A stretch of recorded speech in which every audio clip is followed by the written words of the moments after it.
everyone, and happy Independence Day to Israel, to everybody. This is Fun with Flags, the show where we celebrate both our individual countries, Canada and Israelia. And this week it's my turn 50 Snacks of Geek. And here is my guest, Mr. Soda. Yes, How is the you beverage. doing? I'm doing pretty good. I always enjoy these food ones because I'm always curious about food from around the world. I am one of those guys that have done a deep dive into McDonald's menus around the world. So this is definitely going to be a fun topic while I'm eating. Yeah, he's that guy, people. He is that curious about food. Now, before we get started, though, I As you can forgot. clearly see. It reminds me. Have you ever seen King of Queens? Oh, totally. Yeah. So there's like an episode where Doug's wife is Carrie? Yeah, Carrie. She's cooking food to his best friend, the black person, and he's like, and he doesn't like her food, and he goes back to Doug, and he's like, you don't like my wife's cooking? You do. Exhibit A. Yeah. Yeah, that's what it reminds me of. That's what it reminds me of, and I use that every so often. I used to watch I haven't watched that show in years, but I did used to watch it on syndication when I was growing up. If it was randomly on, I'd watch an episode or stuff. I do enjoy Kevin James. It's the first time I ever met Patton Oswalt. It's the first time I ever saw him was in that show. Fun fact: that was my introduction to Jerry Stiller. Mine too, actually. I didn't know that he was George's dad before that. Or that he's Ben Stiller's dad. Me too. Like all that was the first time I saw him, and it wasn't until later, that I realized. I think it was when I saw Heavyweights for the first time, because he has a cameo in there. How is it we always go off on a tangent that has nothing to do with the topic before we even introduce the topic? Because that's how comfortable we are with each other. I suppose that's the beauty of it. Like, I mean, if we just did a show regimented, I mean, it could get a little boring. At least this way, we're adding some colorness to it, right? Yeah, and just like every good Israeli, we're making a shchuna out of it. Couldn't find the right word for it. Okay, keep talking. Speaking of which, I forgot to take some up for dinner. I'll be back in like 2 seconds. So, introduce the topic. Well, I'll take this opportunity while he's away to bring up something that I forgot. Because I was so busy getting everything ready for the topic before we started the show that I completely forgot to find the picture. But I still want to touch on this. I wanted to bring this up. Unfortunately, we lost a great legend today. Well, not today, but a couple of days ago. But it still happened in between the recording of last week's episode and this recording. So it will already be old news by this time, but we lost a really great Israeli legend over the past couple of days. Yonatan Geffen, a great songwriter and composer, the voice of many of our childhoods around here on this side of the world. Also the father of Aviv Geffen, another famous Israeli singer-songwriter. So it's between that and losing Topol at the beginning of the year. Sort of sucks to be an Israeli at this point. I thought for a second you were actually going to say we lost Dame Edna Everett this week. I'm like, wow, you know who Dame Edna is? Who the hell is Dame Edna? So Dame Edna is actually another celebrity that was passed away this week. Dame Edna was actually a man named Barry Humphries. It was one of his characters. Basically, it kind of looked like an over-exaggerated version of the Queen.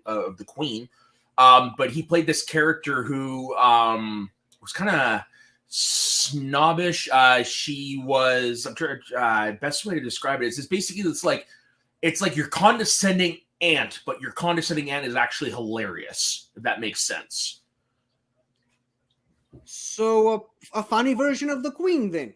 Basically, yeah. Dame Edna is like your snobby neighbor who's just incredibly funny at what they do. Just trying to find a better description of this girl because basically it's basically the Queen Mother is a hilarious snob. Okay, so after sort of, or even better, Elton John is a woman.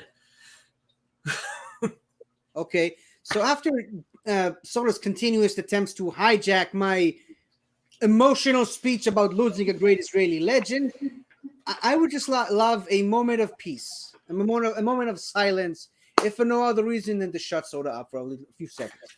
Hey. Will you stop interrupting me?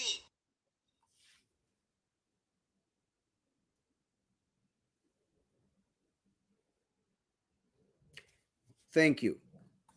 Whoosh, that was hard to pull off. Anyway, so snacks. Am I right? So a couple of episodes ago, you talked about Canadian cuisines. Now, I had considered doing the same for Israel. It's just there's a bit of an issue that a lot of the what many people consider to be traditional Israeli cuisines could get really, really messy really, really fast. Obviously, a lot of these cuisines didn't necessarily originate in Israel, but they are pretty much synonymous with Israel at the moment because of all the different Jewish immigrants that brought a lot of these cuisines with them from all corners of the world.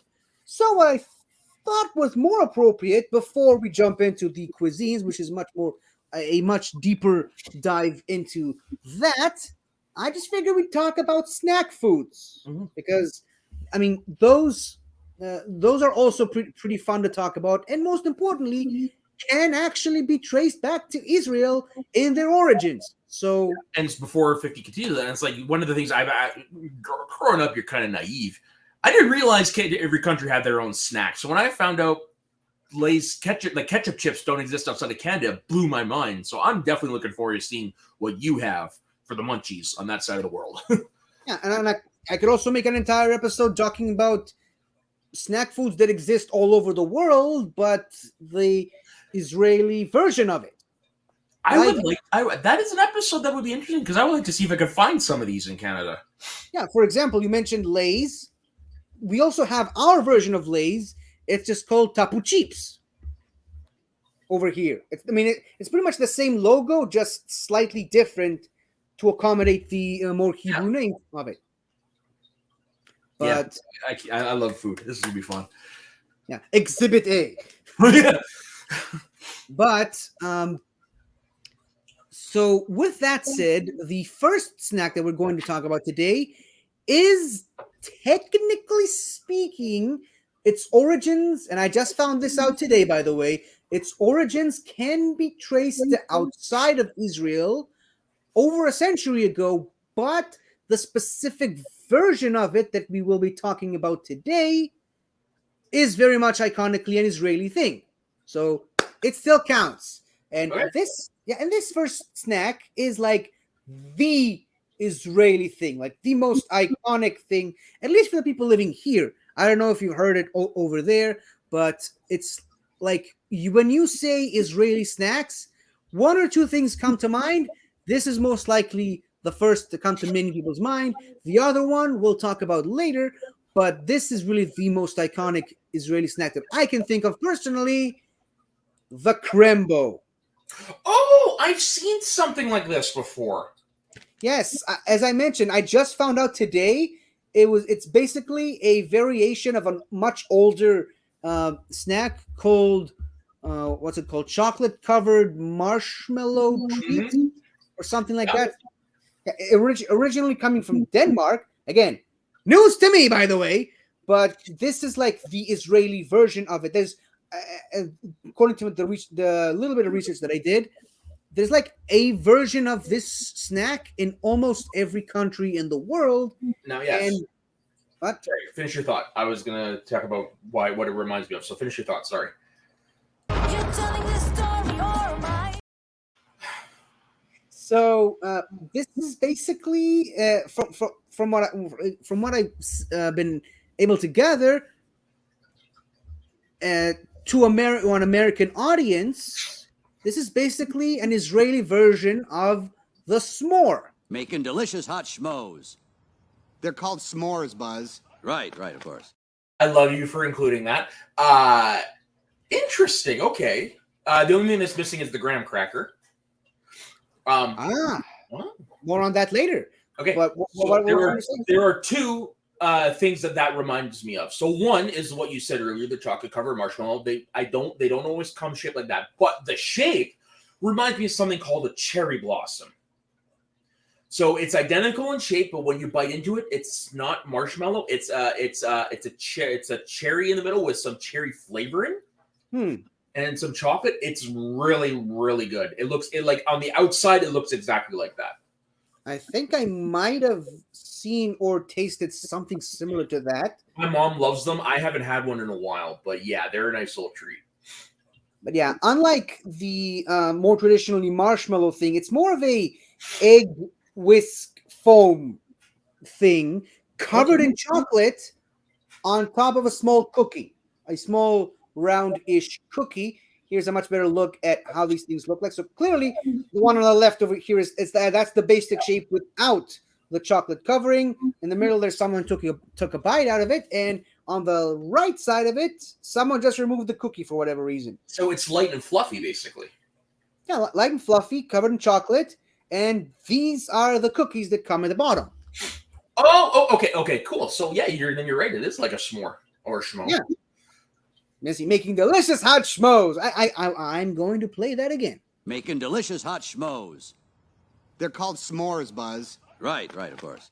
I just love the look on his face. He's so satisfied he's happy with himself that he was able to say that name and he said it wrong. He's like, of course, yeah. Yes, of course. He's smart. So basically the Crembo itself, the cream inside, the cream foam, whatever you want to say, comes in two distinct flavors with, as you can see here, two distinct mascots for each flavor. There's the much older vanilla flavored with the blue wrappings and a blonde girl as the mascot, and the slightly newer, and I say slightly, it's a couple of decades old, but it's slightly newer mocha flavored with the brown wrappings, and this blonde boy on as the mascot on the thing. I never really understood why they felt the need to make it, boy, this is for boys, this is for girls. I don't like it when people do that. It's like only girls can enjoy this and only boys like this. No, it's a fucking Crembo. Everyone can enjoy it. Weirdly familiar, but sorry, the heart that was on there, I think I've seen that before. Yeah, over here it's called Strauss, but that's like a food company that like keeps the same logo but changes the name in almost every country it's at. It's kind of a rabbit hole, but over here it's called Strauss. Okay, yeah, I'll have to look that up. Now, this is my question for you. Which of the two do you prefer? I like them both. Like I said, you can enjoy both. And I'm not kidding, this is literally a topic of conversation to a lot of people. This is like Marvel versus DC level. Some people hate one flavor and love the other. It's like people can literally get into fist fights about these. And also people, let me just shut these things. But yeah, some people just prefer to eat it from the top down. Some people just like to eat the cookie first. And most people just don't really have much of a preference. But I have seen a lot of people that just completely skip the cookie altogether. I'm that jackass. That's me. I would try to get as much of it in one bite. But then you're not enjoying it as much. You're not savoring the flavor. This snack is usually, according to the research that I found on Wikipedia, it says that it's mainly popular during winter because it's an alternative to ice cream. I say bullshit because it's mostly recognized as a summer snack. Like, summer is here when you see stores selling Crembos all over the place. Like, that's the main indicator of summer. And the heat, obviously. But you mainly know that it's summer when Crembos are popping up all over the place. And, your dad goes out for milk and comes back with a crate of Crembos. Like, that's how you know that summer is here.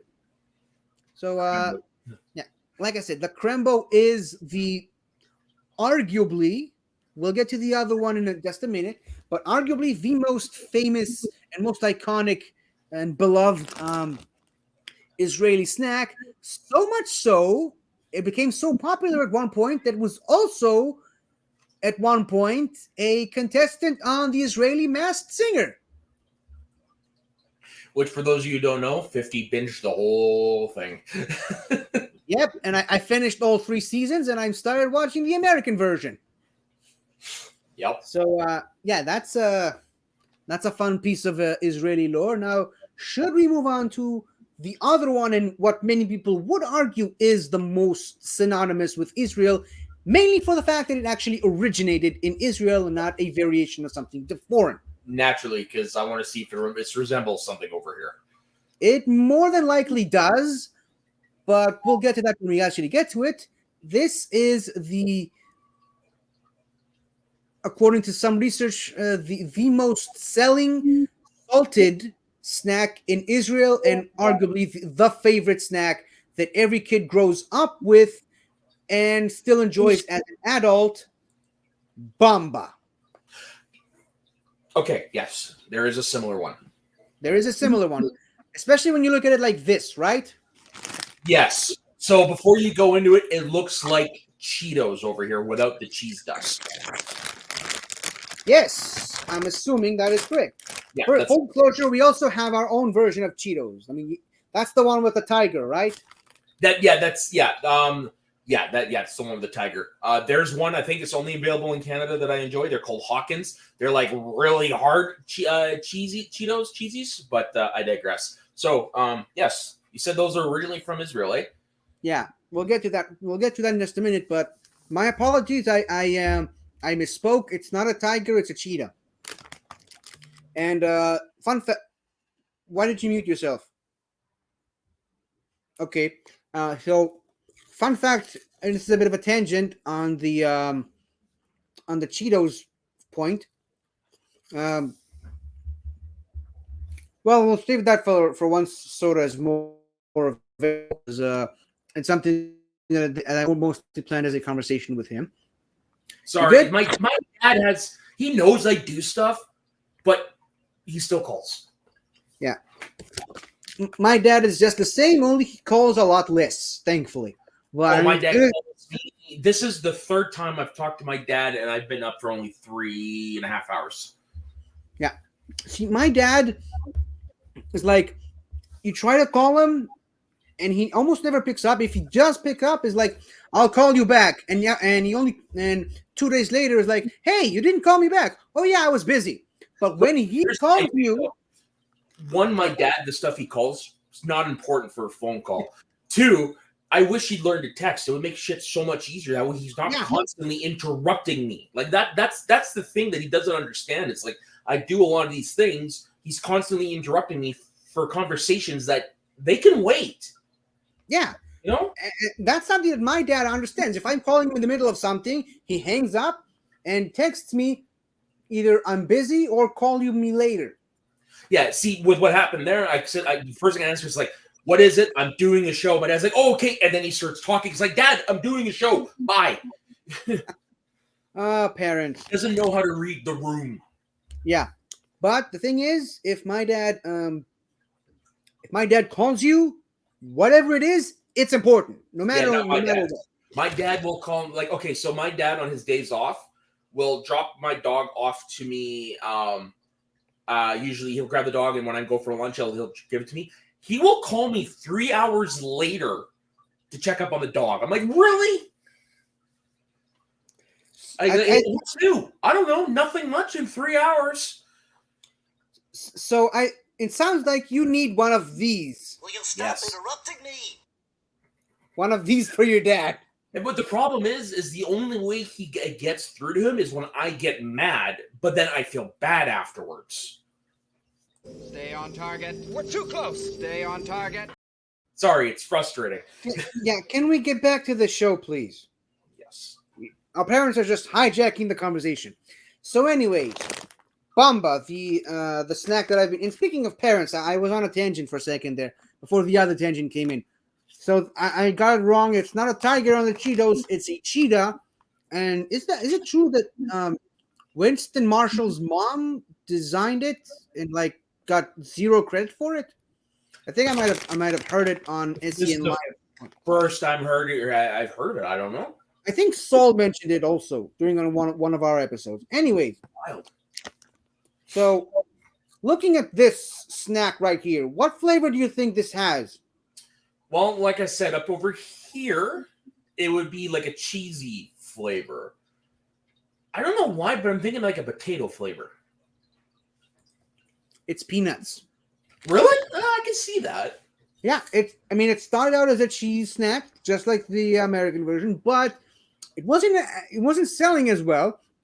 So they tried a bunch of different flavors, and peanuts is the one that really caught on. So it's still to this day peanut flavor.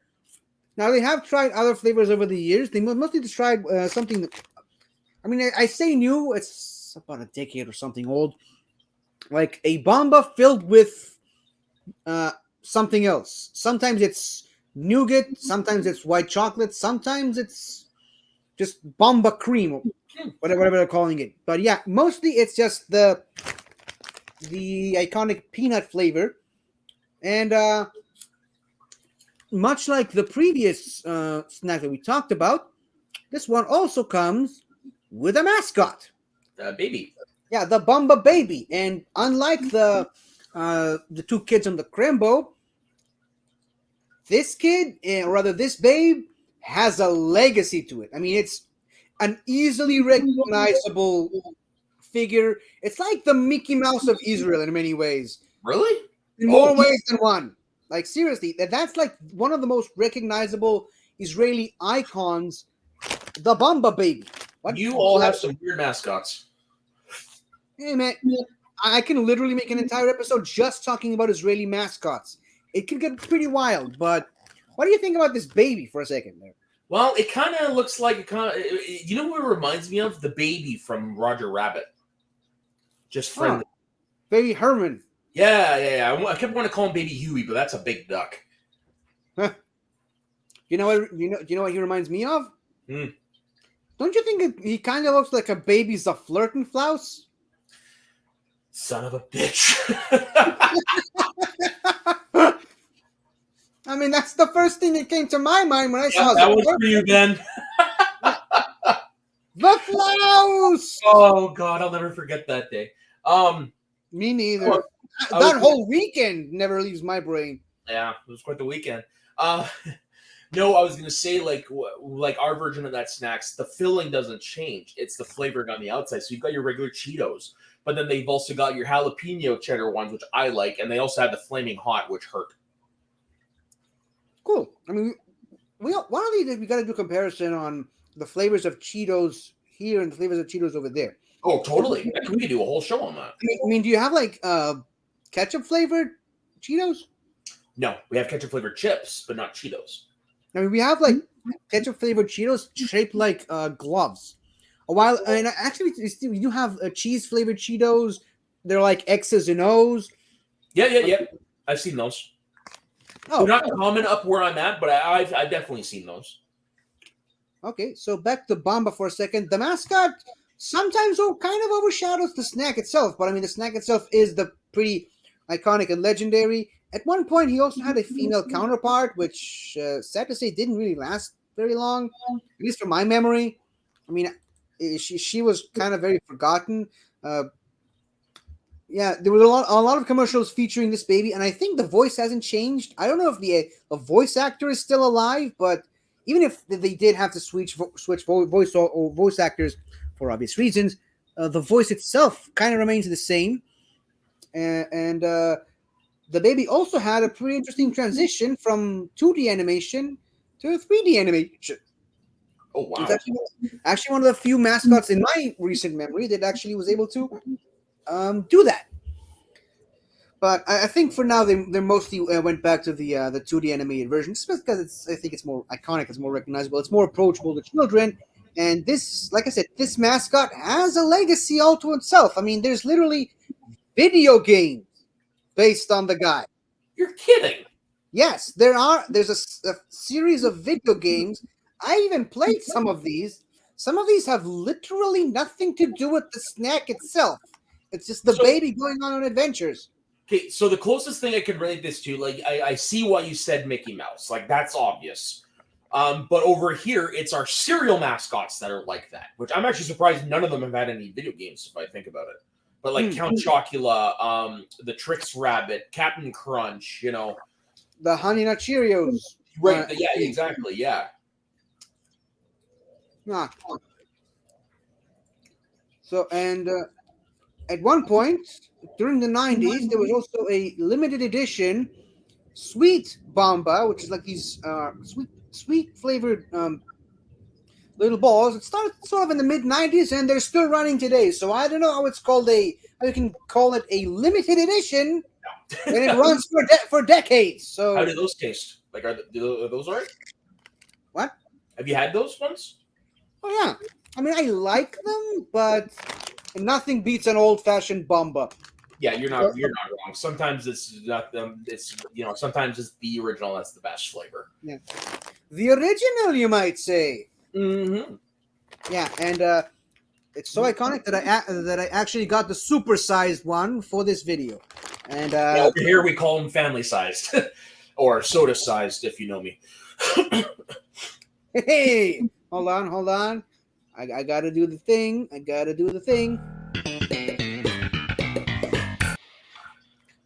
Anyway, so now we talked about the Bomba. Should we move on to another famous Israeli snack that also has a mascot or several mascots with legendary status?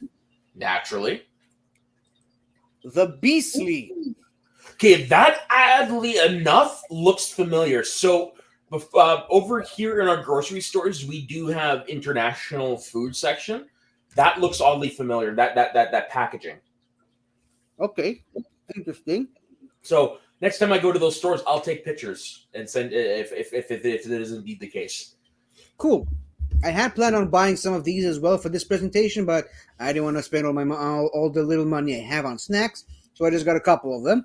But this is basically what the Beasties look like. Oh, that looks good. Yeah, they're really, really good. They're very crunchy. Not sure. Hold on, give me a second. Flavoring.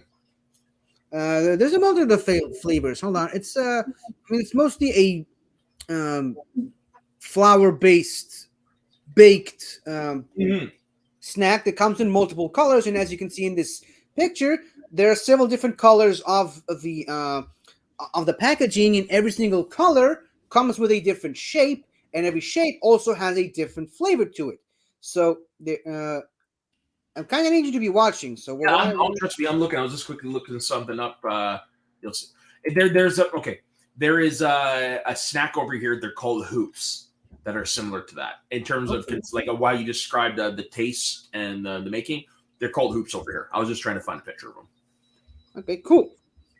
So the two most famous ones are the orange one, which is grill flavored, and the other famous one is this sort of reddish brownish round thing called which is barbecue flavored.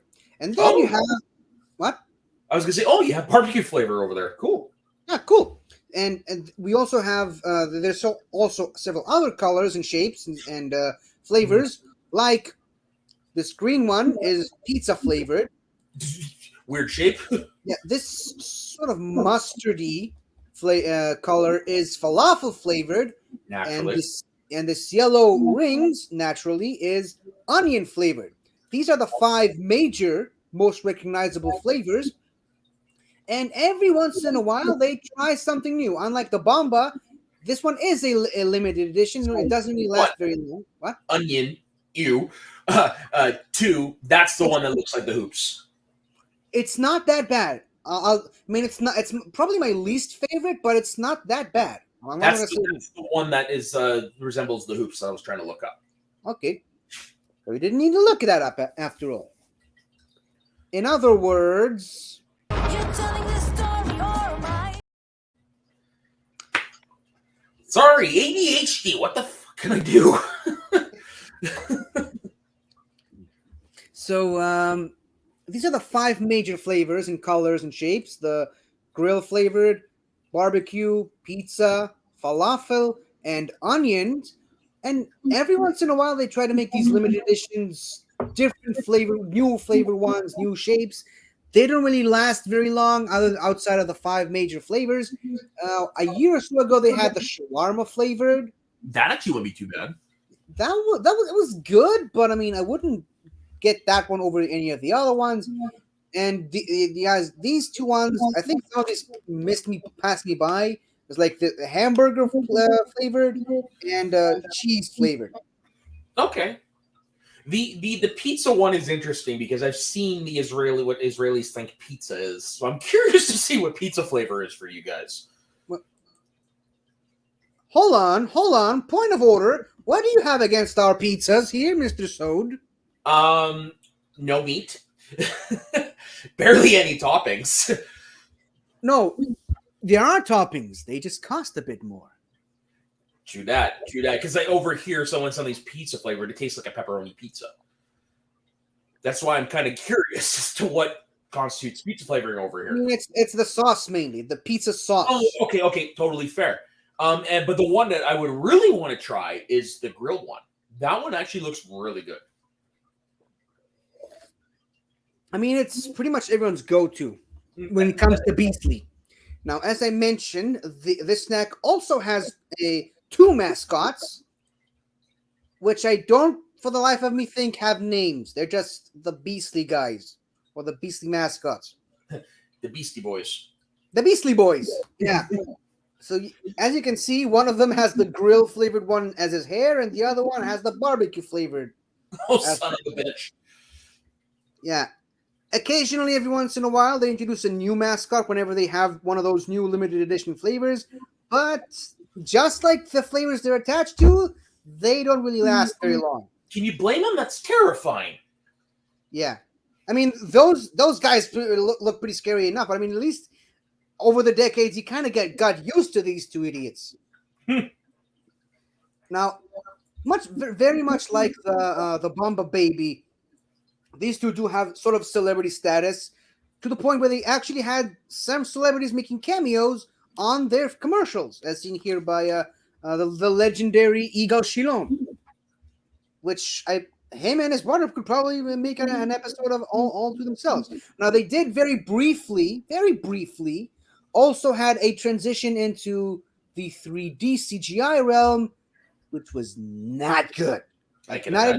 Not everyone can be the Bomba Baby. It was so bad, I literally could not find pictures to show in this video. Wow. That's pretty bad. That's how terrible it was. So eventually, they came to their senses and went back to the original look, just an updated, modernized version, which What? That looks better. Yeah, that looks a lot better, and it actually really accentuates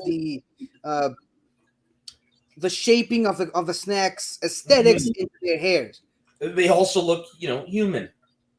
Much more human-ish as opposed to these. But yeah, they're also responsible for the iconic catchphrase. I suppose I should have mentioned this during the Bomba Baby one, but the Bomba Baby also has his iconic catchphrase, Enkmobamba, which means there's nothing like Bomba. Or rather, nothing beats Bomba. That's I guess what they're trying to say if we were to fully translate it. And these guys also have their own signature catchphrase, Amisli Beastly, basically meaning pack up some Beastly for me. Like, give me all the Beastly you can have. Nice. Yeah, interestingly enough, both the Bomba Baby and the Beastly Boys were featured on a TV PSA at one point, alongside several other mascots. So you know that famous meme of like Avengers: Infinity War was the most ambitious crossover ever made. Oh yeah. And someone points like, I don't know, Doctor Who Journey's End or Super Smash Bros. Or whatever. Yeah. That's it for me. Right down to the goat. Yeah, the goat is also a mascot, believe it or not. And I don't know if you can recognize him, but the guy sitting on the left, right next to the Bomba Baby, yeah, that's Shaika Levy from the Pale Trackers. Oh shit, that's right. Oh fuck, I thought he looked familiar. Yeah. So yeah, it's kind of nice that they actually had two live action people Yeah. in this ad PSA. So I will But- say this before we go on. So the guy on the mascot on the right with the fucking orange hair, his hairdo kind of looks like Scary Spices. If you know that, you know. Spice Girls. Oh yeah. That was her name. So, well, that was her nickname, Scary Spice. Her real name is Melanie Brown. No. Oh yeah, obviously. I mean, Yeah, the but old that guy, was, like- so there was Scary Spice, which was her. There was Sporty Spice. There was Posh Spice, which is Victoria Beckham. There was Ginger Spice, which was Jerry, and then there was Baby Spice because she was the youngest of them all. Well, I mean, I know they all had spice in their names. I just didn't really know Yeah, each individual name. and unfortunately, there was a sixth member who didn't quite make the cut. Old Spice. I'm sorry.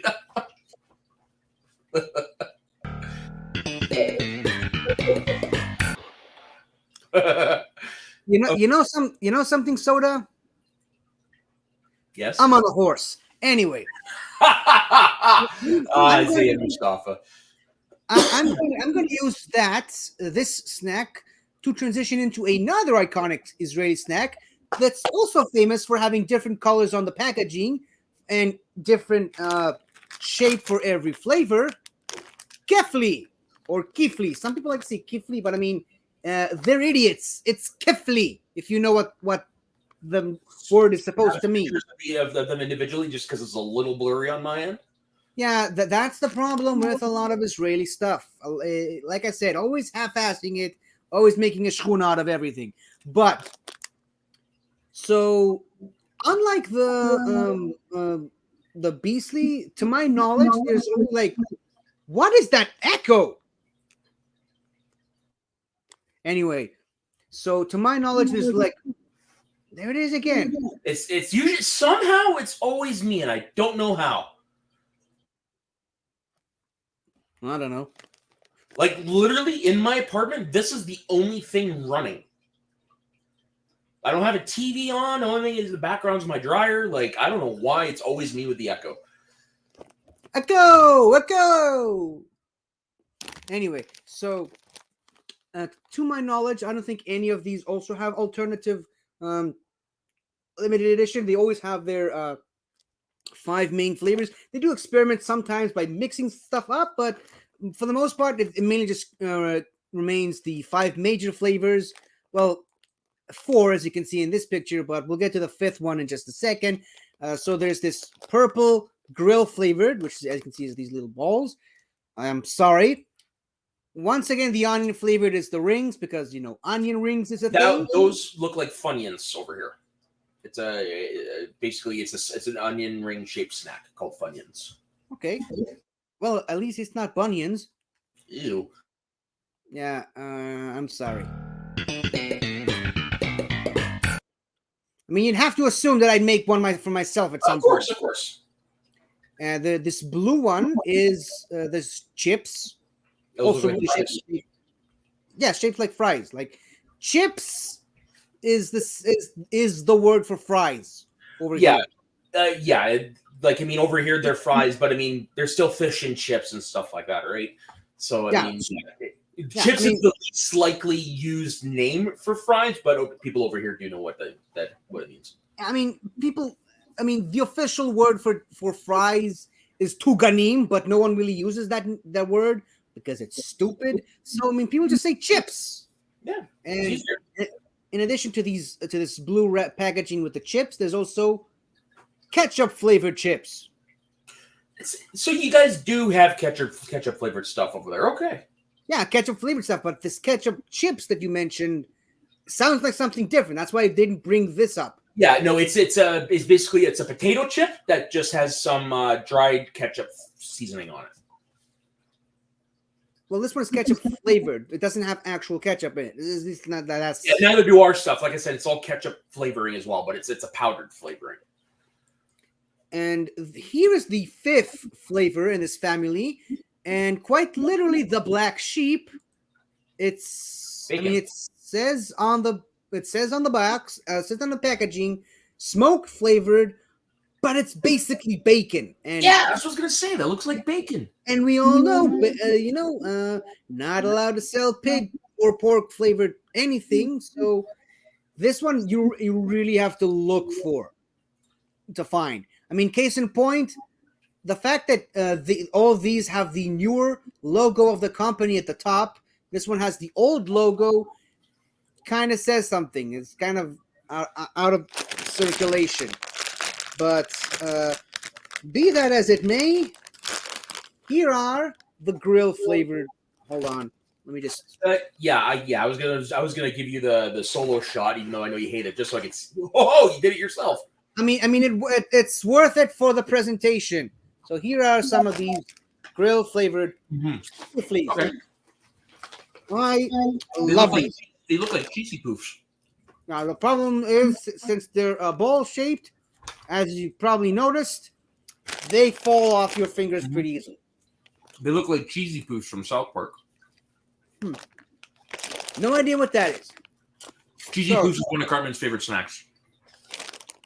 I mean, you would assume that something called cheesy poof would be Cartman's favorite. Naturally. But Before we continue, have you ever seen a South Park episode? well, yeah, I've seen several. I just didn't like them as much. I That's was all. just curious because I know that's not your humor, so that's why I was asking if you'd seen an episode. I mean, how do you think I know it's not my humor? I watched a couple of episodes. Well, also we've been friends long enough that I know I know kind of where you deviate when it comes to that stuff. So Okay. Now we've had a lot of multi-flavored snacks, well, minus the Crembo. So should we delve into some of the sweet side of the Israeli snack? darn tune, I'm curious to see what constitutes for sweets over there. Which, truthfully, I thought the first one would have been a sweet, which I guess it is. I mean, it is. I mean, it's a Crembo. Oh, that was so good. Yeah, I miss them. I mean, it's almost summer, but it's not quite. So they're not out in stores just yet. I went out and looked for them yesterday to add these to my resume of snacks, but I couldn't find any. Before we go on to the next one of my favorite seasonal things, which actually, oddly enough, I was so poor this year, I didn't actually get to buy any. Is the little chocolate hardcover Easter eggs, the Cadbury mini eggs. Oh, they're so good. That's my favorite seasonal thing. Anyways, Something that's tasty all year round is cow chocolate. so milk chocolate. No, that's the name of the brand. Oh, okay. Cow chocolate. I mean, here's an interesting fact that I just discovered today. They never actually marketed this thing as cow chocolate. It's just the local name for it for some reason, because they have a cow on the logo. Oh, interesting. Interestingly enough, this chocolate, or rather the cow mascot, also had a different cow mascot. Also had a series of video games in the late 90s before they even called this thing cow chocolate. I mean, the official name for it is like chocolate, and I think from Verda Galil, which is where the chocolate itself is being produced. But once they switched into this new design, they just dumped everything else that had anything to do with the older stuff, and they just transitioned into this cow on the logo. And as you can see, there's all kinds of different experiments with these. Some of these have like M&Ms inside the chocolate cube. Some of them have actual milk in it. Some of them have nuts. Some of them have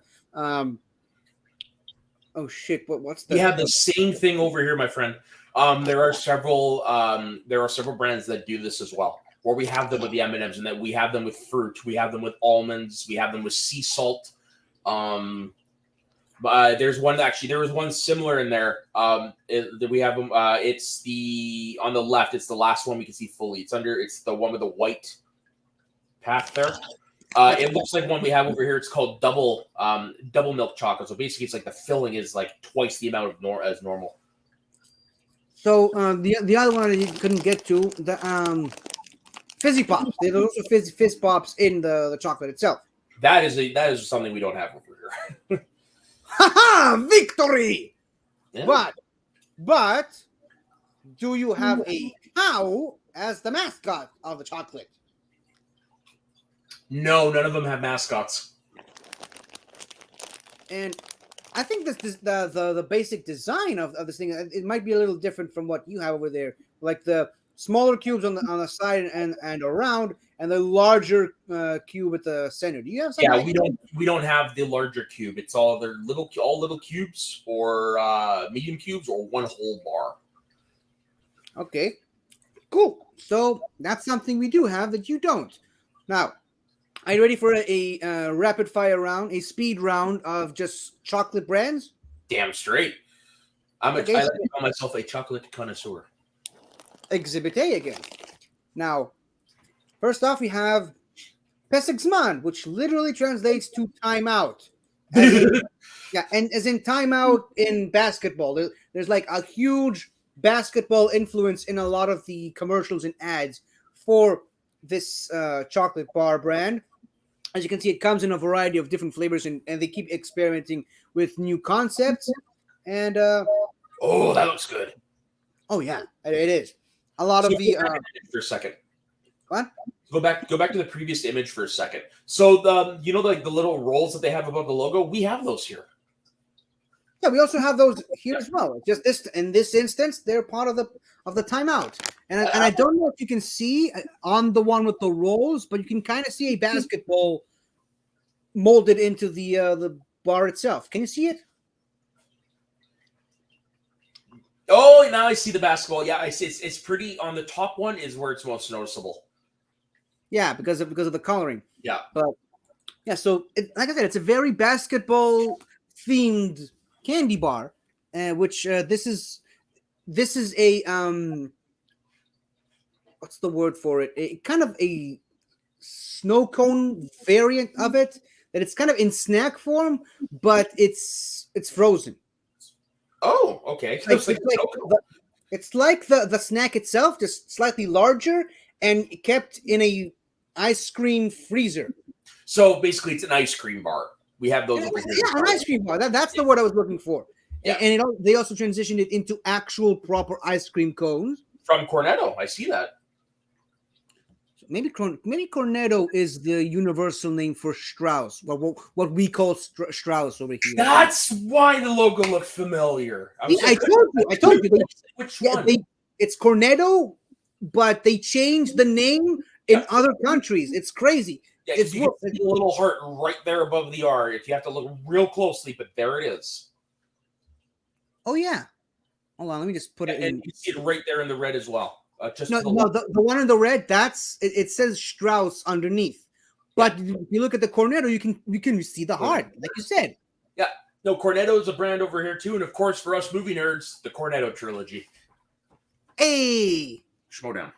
Yeah, and also we kind of tried it as a chocolate paste, similar to what? They do that over here, but with the Reese's peanut butter cups.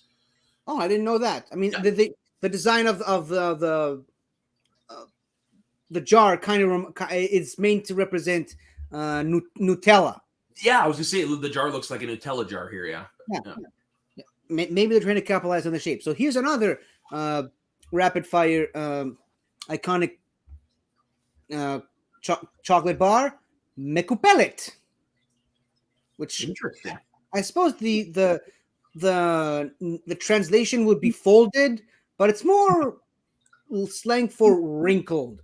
As you can kind of see, it's very wrinkly. Honestly, it looks like roast beef. I promise you, it's chocolate. I believe it. I believe it, but now it's just And you know what? It is my favorite chocolate flavor brand.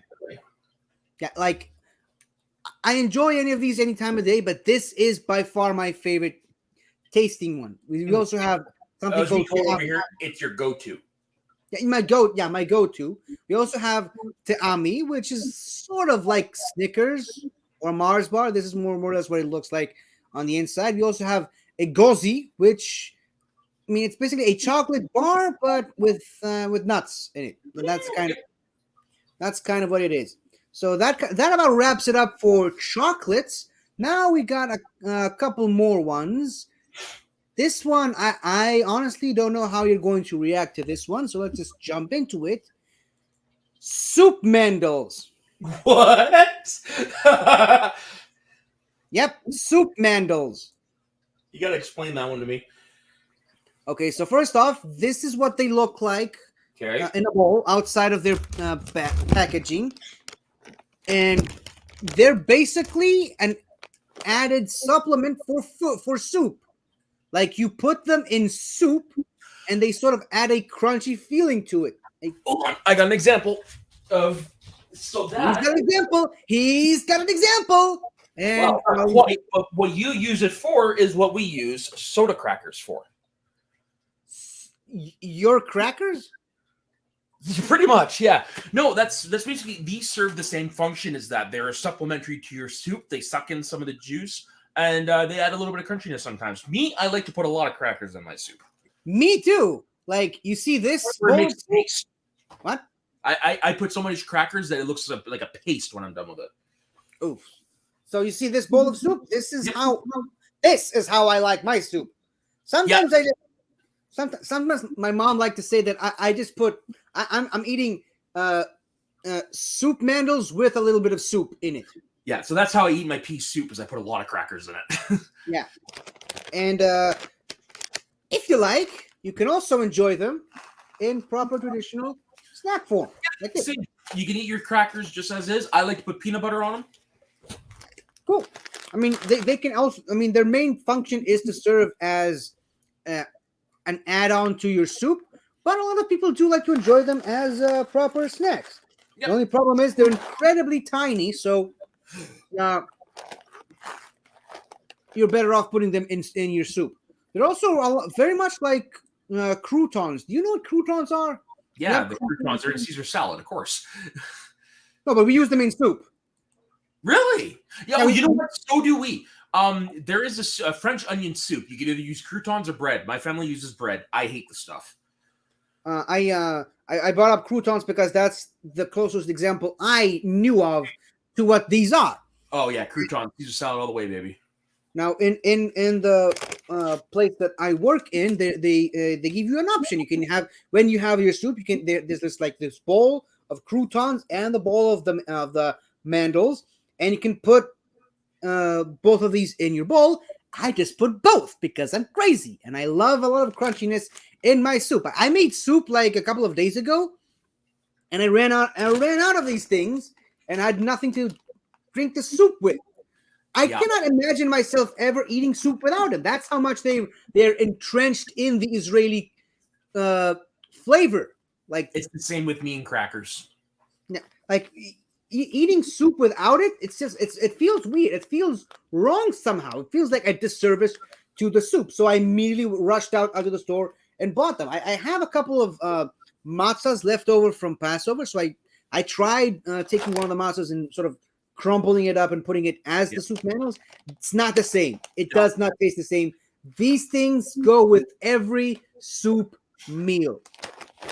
Now, we've only got a couple of more to go, so why not talk about arguably the most iconic yogurt-ish type thing, the Milky. That reminds me of something that I actually started eating myself. Do you have an example of something like this? So sort of. It's a pudding, but it's Oreo flavored pudding. It's separated like that. So you got your chocolate, your marshmallow, your chocolate. But yeah, Oreo flavored pudding. Oh my god, I could eat like a whole pack in one sitting. So this is basically kind of very similar to the Crembo. You got your chocolate on the top, and you got your like vanilla flavored foam on the top, and you sort of eat it with a spoon. Oops, my bad. So this is several of them. How they look like. You can kind of see they come in several different flavors. Yeah, it's like chocolate mousse, more so than pudding. Really. Yeah. Okay. Yeah, we have stuff like that here as well. Yeah. I brought one out as an example, but I wasn't really planning on eating it now, so Yeah, no I worries. probably should Yeah, put it back in the fridge. I don't know about you, but I love pudding. Butterscotch all the way for me. I don't think butterscotch is a flavor that we have here. Kind of come to think of it. I'll have to get you to try some butterscotch candy sometime. Okay. as you can see in this picture, there's also a different version of it with these little sprinkles at the top that just spread into the foam and sort of mixed it around with a spoon to add, just like the soup manos, some more flavor to it. So again, we have something similar to that here. They're called parfaits, but you can get them like that. But primarily, it's yogurt and fruit, like fruit toppings like we see on pancakes, stuff like that. And then you have it's kind of like a granola, and the same thing. You mix the granola in, and it makes you like a good healthy meal. Yeah, I could have also had another tangent about some other similar things to the Milky, like Donnie and Daniela, but I didn't want to put too much into this episode. Ironically for me, obviously, but this brand doesn't have a clear defined mascot per se, but it does have a gimmick in ads. Do you want to know what the gimmick is? Sure. Basically, in a lot of Milky commercials, what you basically see is like a couple of people go to the store to pick up a Milky. They find that there's only one Milky left on the shelf, and they basically fight over it. And it basically just transitions into like a series of Looney Tunes style tomfoolery of just one person getting it, the other one knocks it out of their hand, it flies away, somehow remains intact throughout the entire commercial, then another person grabs it, and then basically it's a cat and mouse Tom and Jerry game of trying to get the freaking Milky. And there's one famous commercial from the 90s where two women are fighting over the last remaining Milky in the store. One of them, there's the sort of mother and the sort of a older woman. So the older woman is the one that gets it in the end. She goes to the cash register and pays for it. And the mother, after she pays for it, the mother comes right back and steals it back, goes home, puts it in the fridge, and then she's like, "We have one Milky," and then all the family members just fight over the stinking Milky, just like they did in the supermarket. Like Kevin McAllister level of trap building in that one commercial. Eventually, the Milky lands in the mother's hand. She yells, "Quiet!" And she opens it up. She wants to start eating it. There's a ring at the doorbell. She goes to see who it is. It's the old woman from the store. She grabs it from her hand and runs off. Nice. Like I'm telling you, there's entire series of just the commercials involving people trying to fight over the Milky. Now, with that, we are now on to the final snack that some could consider is not authentically Israeli, but I mean, kind of is. Halva. Okay, that looks like something I really do not like over here. Fruitcake. I hate fruitcake as well, but that is, I promise you, that is kind of the furthest thing from a fruitcake ever. What is that in the middle? That kind of looks almost like almonds. It's pistachios. Ew. You hate pistachios? Yeah, we can no longer be friends, sir. Hey, I'm not against them. This is not something I like. Actually, I'm overdoing it. I hate pistachio ice cream. I just love the pistachios as a thing. Yeah. But Okay. halva, believe it or not, it's actually sesame based. It is a sesame based snack. Like it's sesame flavored. Well, this one's actually has some vanilla in it, but well, whatever.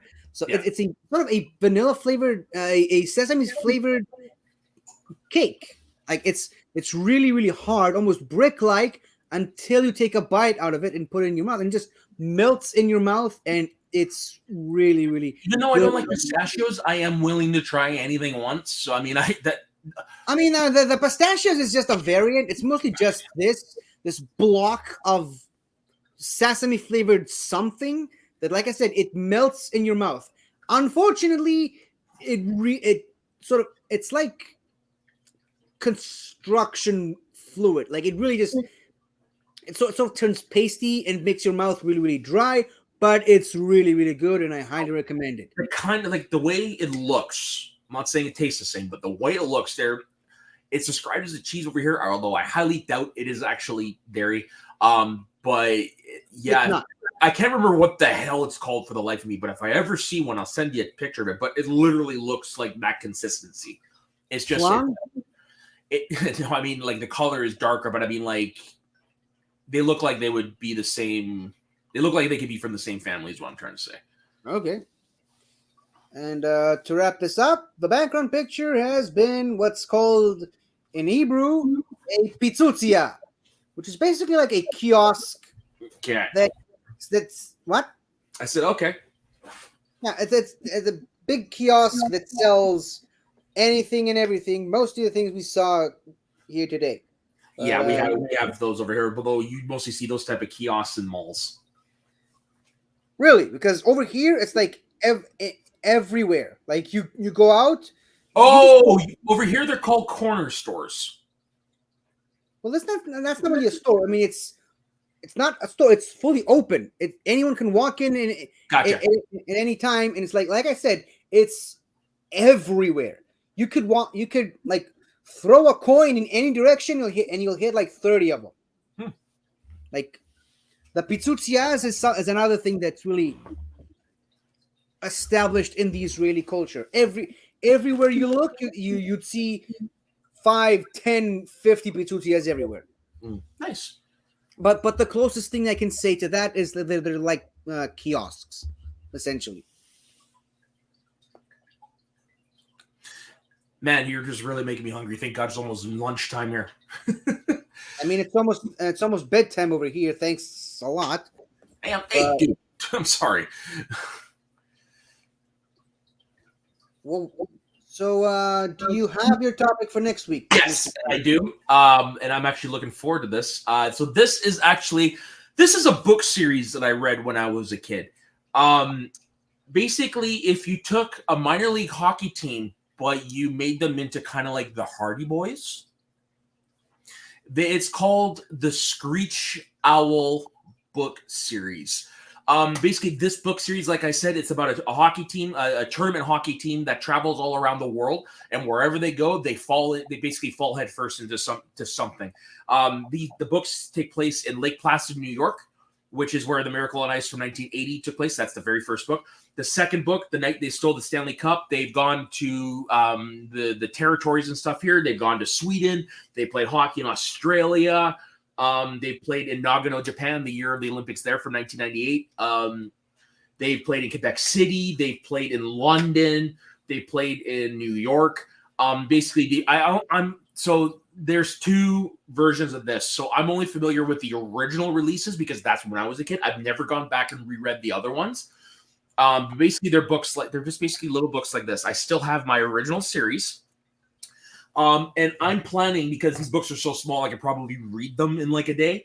I'm planning on trying to read at most 3 this week, and they are some of my favorites. So I'm thinking of reading and probably giving a quick review on book number 3, which is The Screech Owl's Northern Adventure, which is where they travel all the way up to James Bay for the First Nations Pee Wee Hockey Tournament. This one is probably... This is the hardest one to read because it deals with the most personal stuff. It's called The Screech Owl's Home Loss. It doesn't revolve around hockey. It just revolves around something that happens to the team and to one of their members. Really, really great book. And then finally, 2 more. So I'm going to try to read 4. The other one is they deviate from hockey in this one. They actually do lacrosse. It's during the summer. It's called Horror on River Road. It's to do with ghost stories and stuff like that. And then this one is this is the final book in the original run. It's called The Screech Owls Reunion. It picks up with these characters as adults returning to their hometown to honor their coach. So basically every book revolves around a mystery of some sorts, and these kids have to figure out, and it revolves around hockey and stuff like that. I have reread these books. I couldn't tell you how many times, but that's what I'm going to cover next week is the Screech Owls book series. And I hope I've read all 4 books by then. I'll try to read at least 1 for sure. Okay. Yeah. And then what I love is it's also there. It's a diverse cast. One of the main characters is an Asian Canadian. Forgive me, I don't remember if he's Chinese or Japanese. A Canadian. Yeah. And funny enough, when they did translate this into a TV show, it was the first time I'd ever experienced whitewashing. So I'll get into that a little. Ow. I'm watching. I'm like, yeah, you should have done that, guys. And I was like 14 when I saw that. Well, you know what I always say. Canadians are weird. Oh, that we are a. But yeah, no, that's going to be what I'm going to discuss next week. I'm going to give a brief overview of a couple of the books, but I would like to try to read a couple and actually have a discussion on them. Yeah. All right, that's my topic. Now I'm gonna go on my treadmill and try to take off all the weight that I gained from eating all these tasty, delicious snacks today. Yeah. Well, so do you want to do plugs first, or should I? Wait! I missed out. It's the perfect opportunity for me to have played this. You're telling this story, or am I? Very nice. Yeah, you doing the plugs, or am I? So yeah, you can find me on my personal Instagram and Twitter at soda_the_saxman. You can find me as well over here on the Northern Entertainment Group with 50 doing Fun with Flags and appearing, I'd say, a couple times a month, usually on his show, The Greatest Show in the Galaxy, which he will definitely be plugging. You can find me over on doing the occasional Monday Night Raw, Friday Night SmackDown watch along over on the Hotel Network. We do it whenever we're both available.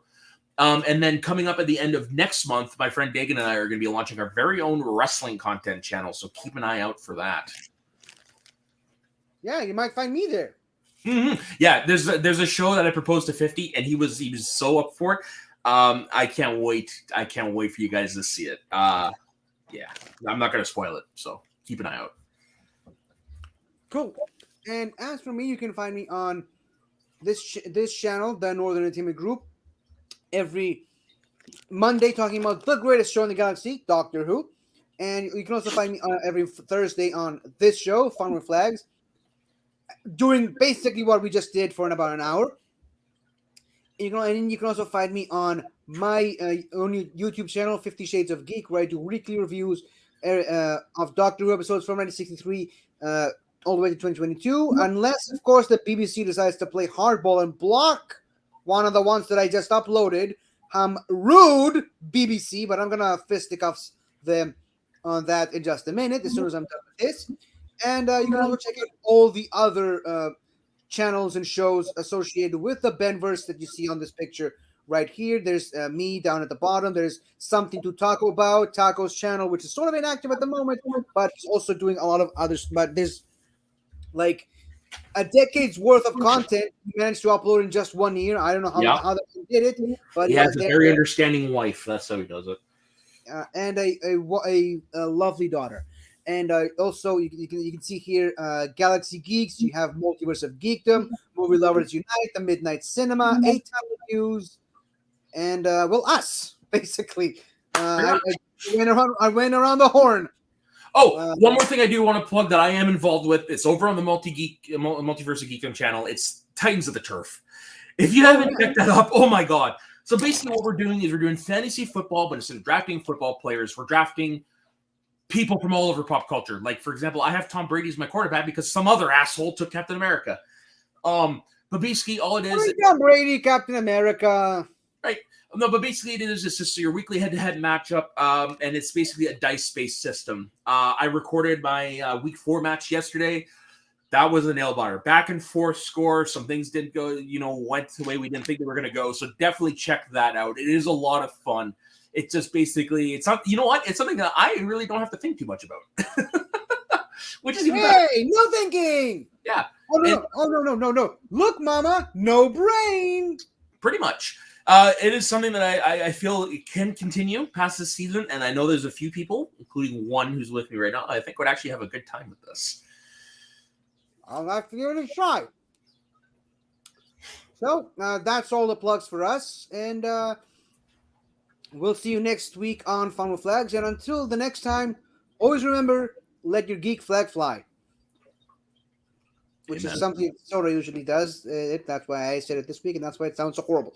But thank you for watching, and happy Independence Day to all our friends in Israel. Goodbye.